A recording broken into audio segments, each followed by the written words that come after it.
Okay, let's unpack this. We are taking a deep dive into a story rooted in a small bungalow on Bath Road in West Chadsmore, Cannock, Staffordshire. Hmm, The calendar reads December 2021, a time of year meant for warmth, for comfort, for kindness. right. What we are exploring here, though, is how that foundational human need for connection, that inherent capacity for, profound empathy, became a fatal vulnerability for one woman. It's a truly devastating narrative. It's Yeah. really defined by the collision of two starkly different paths. Completely different. On one side, we have Lucy Clues, a woman battling immense personal struggles, compounded by this recent agonizing grief. Hmm.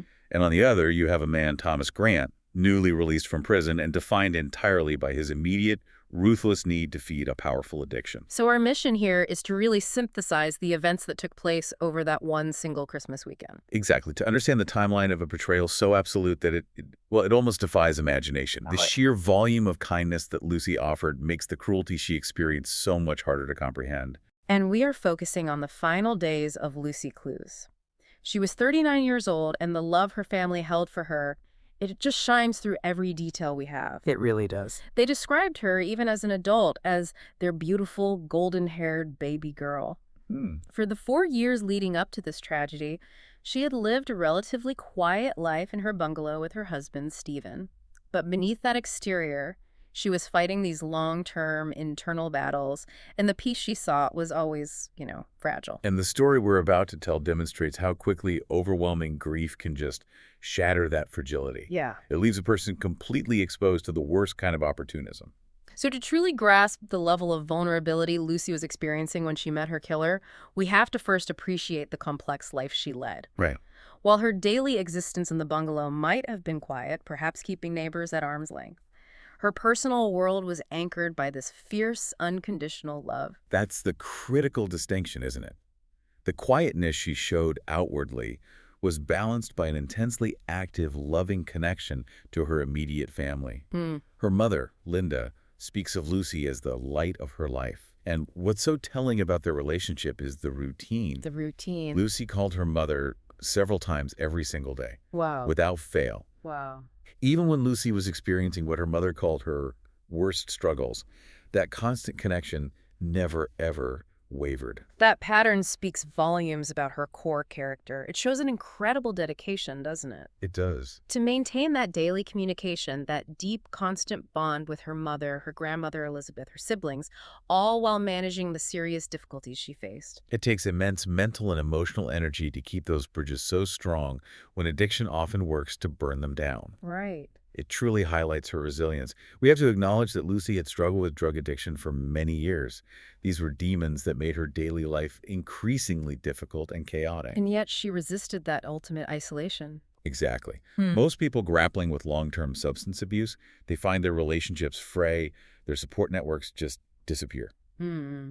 The fact that Lucy maintained such fierce, consistent, and loving family relationships suggests that her drive for connection, her capacity for love, was more powerful than the isolating effects of her addiction. So she wasn't loved despite her struggles. No, she was loved alongside them, anchored by that persistent daily routine of checking in. And that resilience makes the catastrophe that hit her in early December 2021 even more devastating. Oh, completely. Her anchor, her stability was just violently yanked away. On December 3rd, just 3 weeks before Christmas, Lucy found her 65-year-old husband, Stephen, slumped on their shared bed, completely unresponsive. You can just picture the sheer terrifying panic. Her immediate reaction wasn't clinical or measured. It was pure, frantic desperation. The details we have suggest she reacted instinctively, pouring water on his head, trying any frantic measures she could think of to bring him back. Before she even called for help. Before she called an ambulance, she was trying to reverse the irreversible right there in her own home. But tragically, Stephen died that day from a drug overdose, a finding later confirmed by an inquest. The suddenness of that loss is so key here. Stephen was, by all accounts, her rock. Her anchor. Yeah, he was the person who understood her own complex battles and offered her this unconditional love and stability in what she often found to be a chaotic world. To find him dead in their bed, in the very space meant for comfort, and then to lose that stability right as the holiday season began. It triggered an isolation and trauma that would have been utterly overwhelming for anyone. Let alone someone battling their own health and psychological issues. And the fallout was immediate and physical.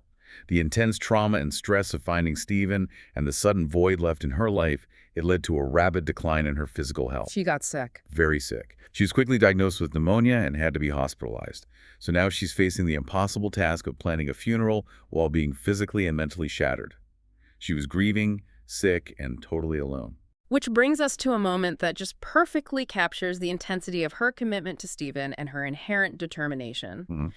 On December 21st, 2021, she was so consumed by the need to be there for her husband one last time that she discharged herself from the hospital. Against medical advice. Explicitly against medical advice. She had pneumonia, yet she made the choice to leave the safety and warmth of the hospital to go to Stephen's funeral. Just think about the weight of that scene.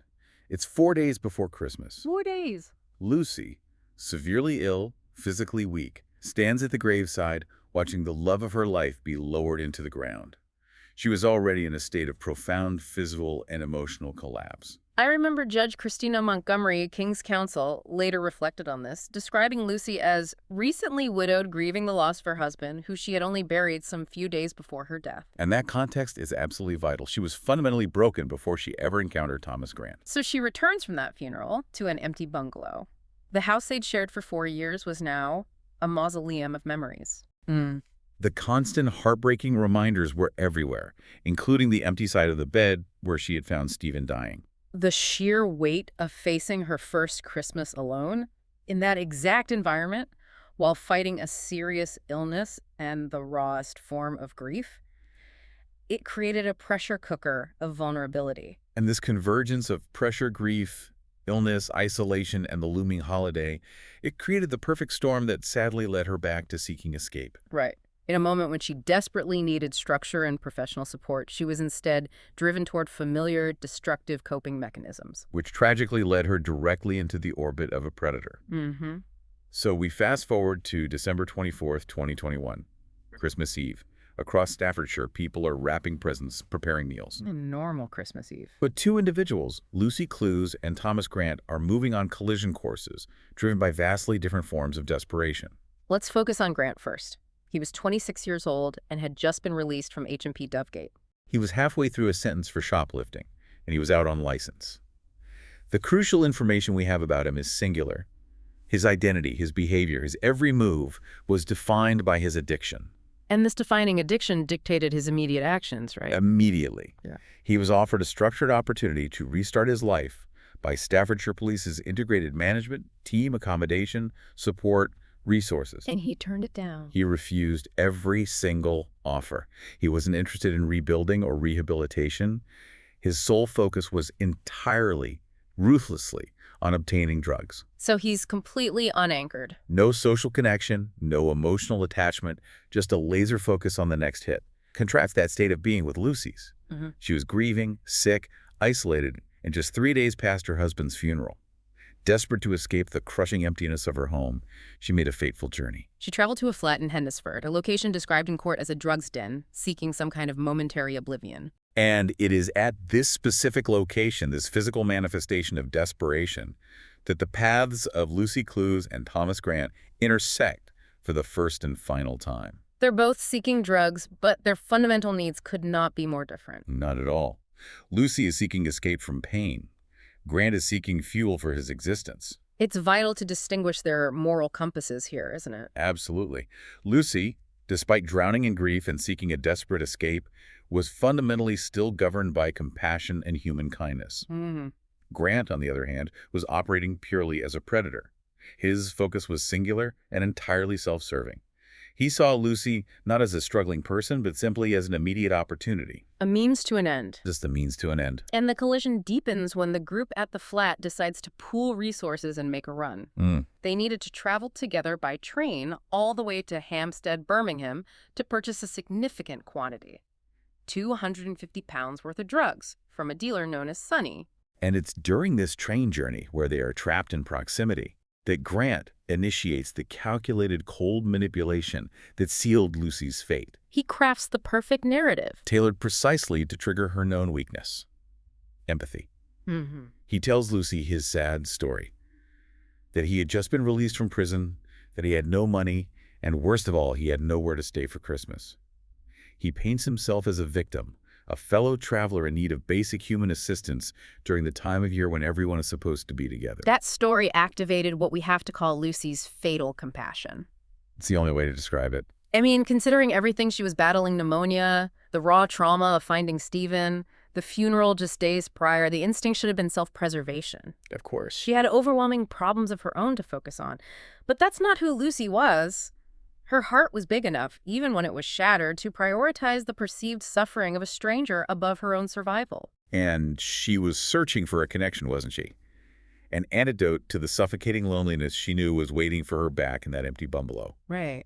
And Grant offered the appearance of needing her. He needed charity, and she needed purpose and company. This impulse led directly to the ultimate betrayal of trust, the invitation. Lucy made an offer that genuinely came straight from her heart. She offered him shelter. Grant could stay with her in the bungalow over the entire Christmas period. For Lucy, this was an act of profound charity, yes, but also a desperate attempt to fill the gaping hole left by Stephen, to have a human presence during the cruelest possible holiday. And Grant accepted instantly. Of course he did, but the acceptance was devoid of gratitude or true connection. He saw her only as simply useful. Simply useful. He wasn't accepting companionship. He was accepting shelter, warmth, and safety. A perfect base of operations where he could focus entirely on his next fix without the pressure of being homeless or monitored. And so Lucy brought him back to Bath Road. She welcomed him into the home she had shared with Stephen, offered him food, and treated him as an honored guest, completely deserving of kindness. What she did, in her immense grief and staggering illness, was invite her killer in. All in the name of Christmas charity. The tragedy here is just amplified by Grant's mindset. He arrived knowing he would exploit her. You think it was that calculated from the start? I do. There was never an intention to provide comfort or connection to a grieving widow. He saw her home, he saw her possessions, and he saw a vulnerable woman who would be easy to manipulate and eventually to steal from. So Christmas Eve passed, and the sun rose on Christmas Day 2021 in the bungalow on Bath Road. Lucy, we can only assume, felt some temporary sense of relief, having avoided that crushing solitude she had dreaded. And for a brief, crucial moment, that feeling of family connection was amplified. Lucy's sister-in-law, acutely aware of Lucy's precarious emotional and physical state, arrived that morning. This was deliberate act of love. Oh, absolutely. Bringing Christmas lunch, checking in on her. Then Grant was there. He was. And the sister-in-law, seeing him present, accepted him as simply someone Lucy was helping, a vulnerable man she had taken in for the holidays. So it just looked like a classic Lucy move. It appeared to the family member as an act of Christmas charity that seemed entirely in character for Lucy.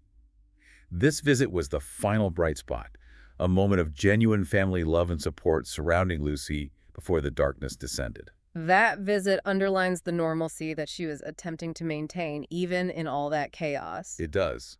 But once the sister-in-law left that afternoon, Lucy was left alone with Thomas Grant. And the transition from guest to killer was Instantaneous and brutal. He turned on the woman who had shown him the ultimate kindness, shelter, compassion, trust during his own moment of need. The sources reveal a horrific scene.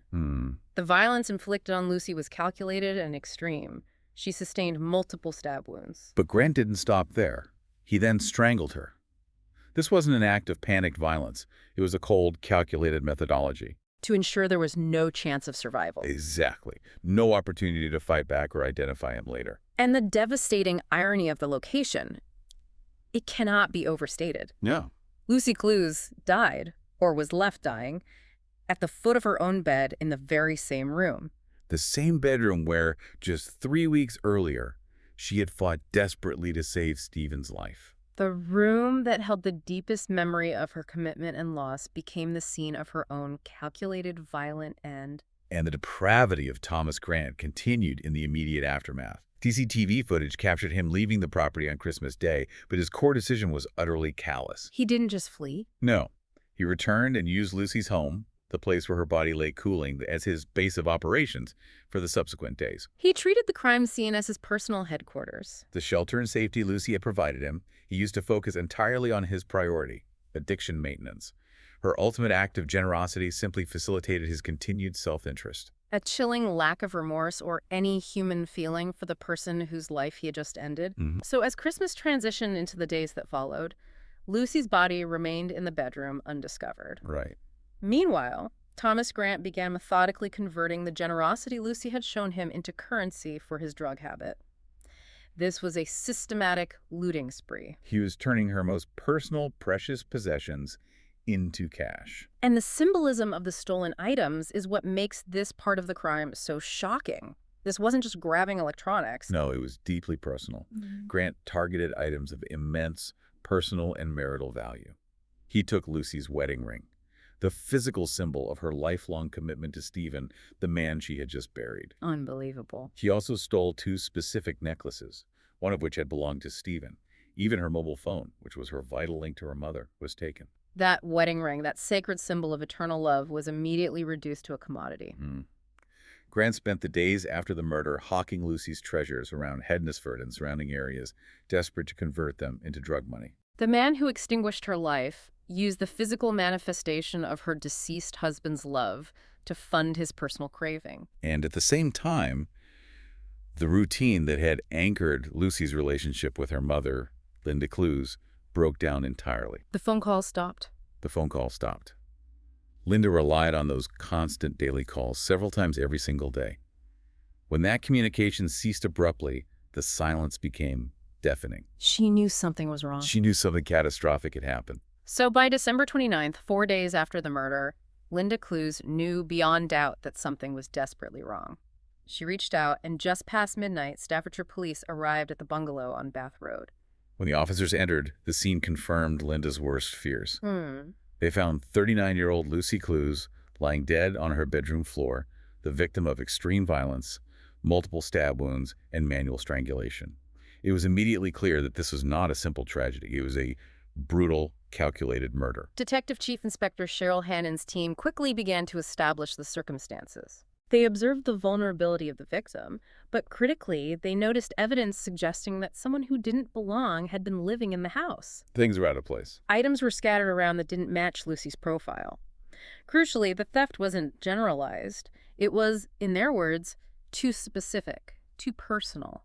They knew the killer had sought out her most meaningful valuables. And the investigation timeline hinged on solid forensic work. A key piece of evidence was a knife found at the scene. Okay. Forensic testing was able to confirm the presence of both Lucy's DNA and the DNA of her killer, Thomas Grant, on the weapon.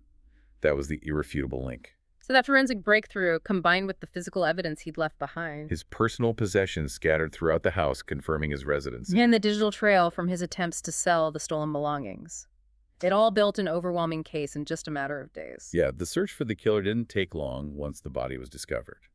On December 30th, 2021, officers located Grant outside a Tesco store in Hednesford. And he was trying to disguise himself. He was, yeah, wearing a CO mask, clearly hoping to avoid recognition from the police or members of the public who might have seen him. When they approached him, his instinct was to lie and deceive immediately. Right. He gave officers a false identity and denied having any tattoos. But they made him roll up his sleeves. They did, and the lie instantly crumbled, revealing a visible tattoo on his arm. His arrest on suspicion of murder was captured on body-worn cameras. And even faced with that reality, his reaction was described by officers as pure theater. Feigned shock. Murder! Murder! Are you joking? It just underscored the depth of his narcissism. And his complete lack of any authentic connection to the horrific crime he had just committed against the woman who showed him compassion. This pretense of innocence, however, did not stand up to the meticulous gathering of evidence. The police had the DNA, the CCTV, the stolen goods, and the location confirming he had been staying there. The case was airtight. Despite the rapid identification of Thomas Grant, the legal process was pretty drawn out. It was. Interestingly, following his arrest, he was initially released under investigation for 5 months. Why so long? This often happens when police need time to meticulously analyze complex forensic evidence and build a comprehensive case that can withstand a high-profile trial. They want to ensure that when charges are formally brought, they are unassailable. Right, get all their ducks in a row. Exactly. He was formally charged with murder on May 30th, 2022. And while he was remanded in custody awaiting trial, a critical development occurred. Despite denying involvement in Lucy's death during his initial police interviews, Grant made admissions about the murder to prison officers. These admissions happened when Grant became agitated or angry with the officers, suggesting that in moments of reduced self-control, the truth slipped out. I see. Detective Chief Inspector Hannon's team meticulously logged these comments. And although Grant later attempted to retract them in court, claiming the officers were lying, these statements provided powerful insight into his guilt. They were extremely damaging to his defense strategy. The path to justice was not straightforward, though. Not at all. The first trial, which began in November 2022 at Stafford Crown Court, ran for 19 days, but ultimately the jury was discharged. Meaning they had to do it all over again. A complete retrial, which must have been a crushing blow to Lucy's family, forcing them to relive the trauma all over again. I can't even imagine. The second trial, which took place in 2023, lasted 5 grueling weeks. Grant maintained his pretense of innocence throughout, sticking to a desperate defense, claiming that someone else was responsible for the murder, but consistently refusing to name this supposed killer. It was a strategy based on creating reasonable doubt. But it ultimately failed because the evidence was just too overwhelming. Absolutely. The weight of proof was insurmountable. His specific DNA on the murder weapon, the CCTV footage placing him fleeing the scene on Christmas Day. The fact his possessions were found throughout Lucy's home, and those damning admissions he made while incarcerated, it all pointed directly back to Thomas Grant. So the jury, after carefully weighing all the facts, returned their verdict on August 8th, 2023. Guilty of murder. And while justice was finally achieved in the courtroom, Thomas Grant delivered one final, cruel insult to Lucy's memory and her family. He demonstrated his continued contempt by refusing to attend his own sentencing hearing. He declined to leave his prison cell, choosing not to face Judge Christina Montgomery KC or the family whose lives he had annihilated. Wow. So Judge Montgomery KC proceeded to sentence him in absentia to life imprisonment, with a minimum term set at 25 years and 152 days. Meaning he'll be imprisoned until at least 2049. That's right. The sentence acknowledges the premeditated and opportunistic nature of the crime committed against a vulnerable woman who had shown him immense generosity. And while the conviction brings a measure of closure, the pain for Lucy's family is enduring. Their statements provide the final word on Lucy's legacy. Defining her not by her struggles or her fate, but by the love she inspired. Her family released a powerful statement acknowledging the court's decision. The sorrow and pain will never go away, but it is some comfort to us to know that justice has been served. That phrase, "the sorrow and pain will never go away," captures the reality of loss far more accurately than any legal verdict ever could. Her mother, Linda, the woman who relied on those daily calls, offered a heartbreaking but loving summation. She said, "I will always love Lucy, my daughter, and my memories of her will live on." And her grandmother, Elizabeth, simply and purely stated, "I love her and will always love her forever and always." Despite the years of struggles, despite the chaos of her final days, Lucy Clews was fiercely and unconditionally cherished.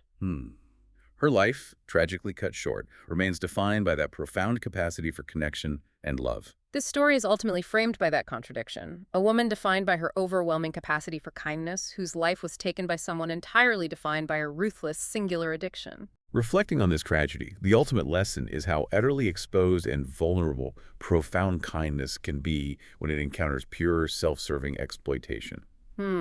Lucy Clews was seeking human connection and refuge from the unbearable loneliness of her first Christmas without Stephen. In that vulnerable moment, she opened her home and her heart to Thomas Grant. And in return, he weaponized her compassion. He stole her life after she had offered him the very shelter and warmth he claimed to desperately need during the coldest part of the year. He didn't just murder her. He violated the most basic trust inherent in human charity. He took the most meaningful symbols of her life, her wedding ring, Stephen's belongings, and liquidated them immediately to fuel the addiction that drove him. It forces us to examine that frightening asymmetry.